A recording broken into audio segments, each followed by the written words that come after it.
Can anyone change? Neuroplasticity and why change is possible. Last week, I had the pleasure to be involved in 3 different events. One of them was about redefining success and reviewing your beliefs after relocating to a new country.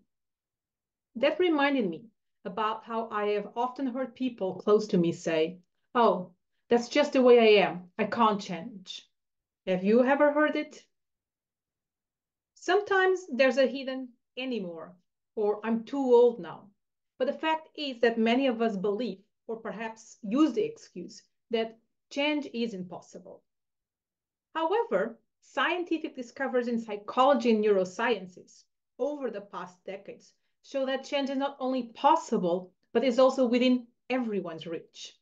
Okay, as long as you have no mental disease.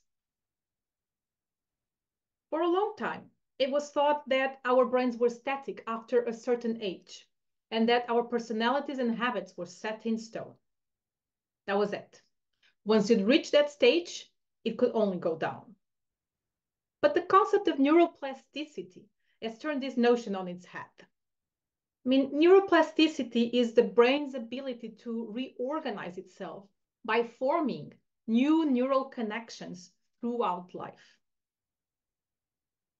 This means that our brains can change in response to our experiences, learning, and behavior.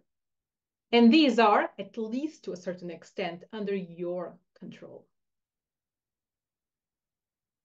One of the most fascinating topics about neuroplasticity, and I'm sorry, but this topic just gets my nerdy side super excited, is how it supports the idea that indeed you can teach an old dog new tricks. For example, London taxi drivers, who must memorize the city's labyrinthine streets, have been shown to have larger hippocampi, that is, the area of the brain associated with navigation and memory. This demonstrates that with persistent effort, the brain can adapt and grow, even in adulthood. On a psychological level, the process of change often begins with self-awareness.